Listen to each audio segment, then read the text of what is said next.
It happened. I'm in Paris again. Just had breakfast at Café Mignon.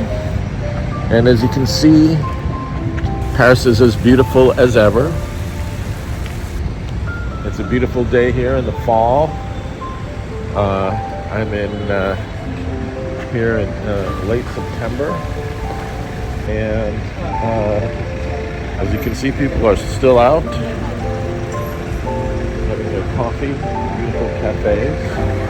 And I'm going to take a little stroll down my favorite neighborhood, the Marais, and we'll see what we can come up with. It's a beautiful fall day.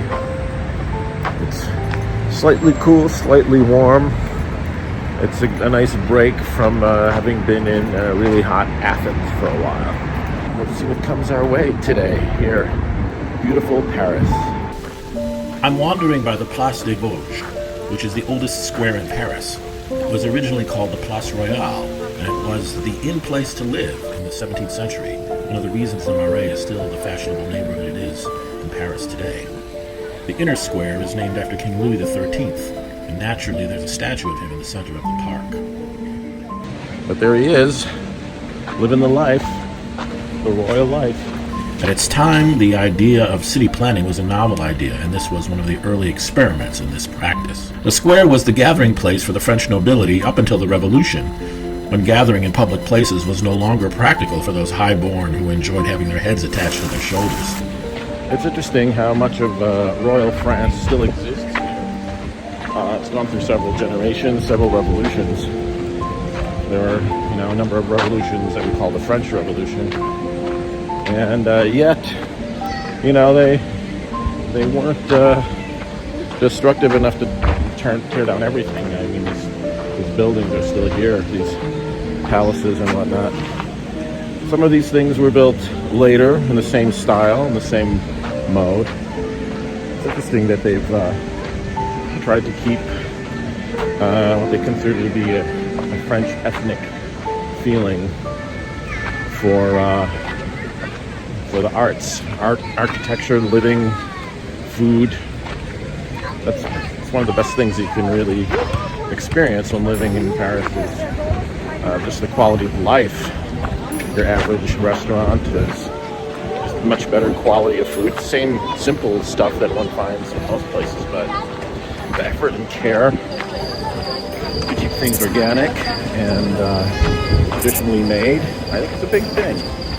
It's something that, with a continually digitized lifestyle, we wind up missing out on, because when it comes down to it, what really makes things worthwhile is the care and effort that other people have put into it, the human contact.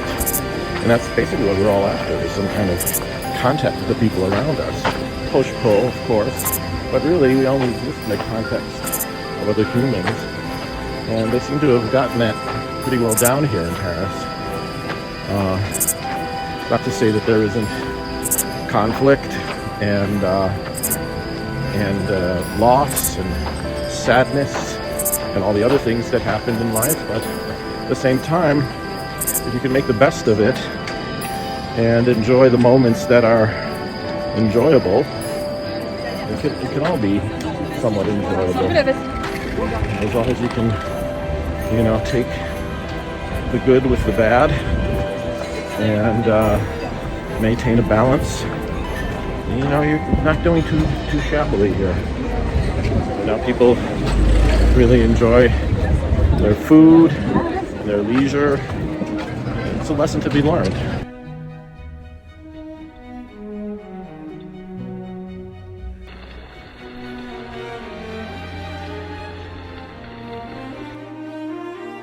I wandered into the MAIF Social Club, which is a fascinating community space with galleries and a library, and today there's an exhibit of a number of different installation projects. Nice to see the variety of work from people in the local community and the high level of community participation. Could use more of that. Seems to be an exhibit all about using the senses.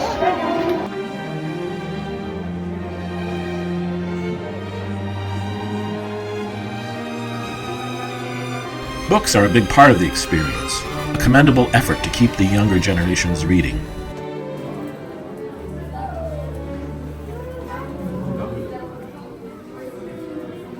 After a day of wandering, I came upon Caffe Creole for a bit of an exotic palate, and it delivered.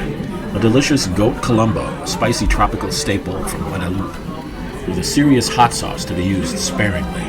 Then across the street to Café Mignon, where their delightful chocolate fondant, an intense implosion of molten chocolate within a muffin-sized vehicle. I'm surprised it's legal.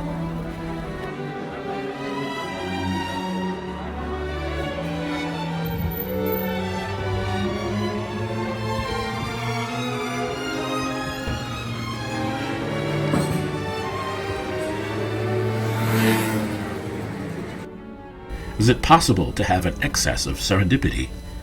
I say, ce n'est pas possible. People from all over the world come here to find the unsought, the unplanned, the unaccounted for.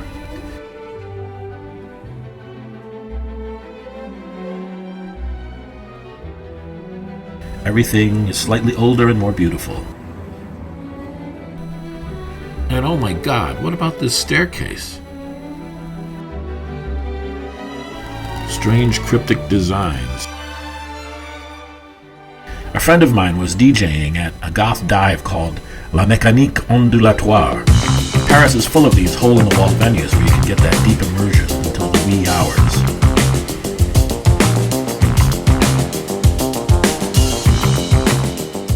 To round out my visit, I sought out a real traditional bistro experience, and I found my good fortune in the Bistrot Des Vosges, a traditional bistro of the Aveyron region. Country-style cuisine presented in this traditional Parisian setting with an Aveyron wine. Tonight I'm going a little bit traditional. This little bistro serves a regional cuisine and regional wine. Bon appetit. The Escalope Aveyronnaise is a genius arrangement of fowl, ham, and cheese with a side of ethereal potatoes au gratin. Finishing up with their amazing tarte tatin, kind of an upside-down apple pie. With a dollop of sour cream, one seems to be ingesting the French countryside itself.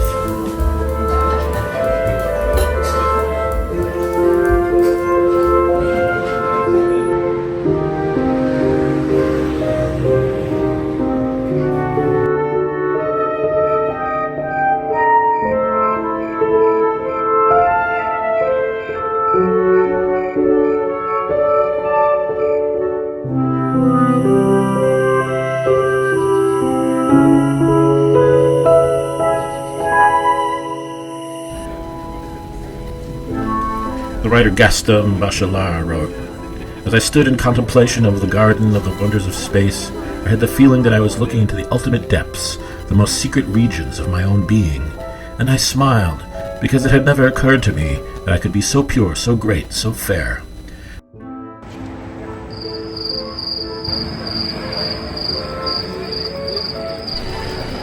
The places in which we have experienced daydreaming reconstitute themselves in a new daydream, and it is because our memories of former dwelling places are relived as daydreams. These dwelling places of the past remain in us for all the time.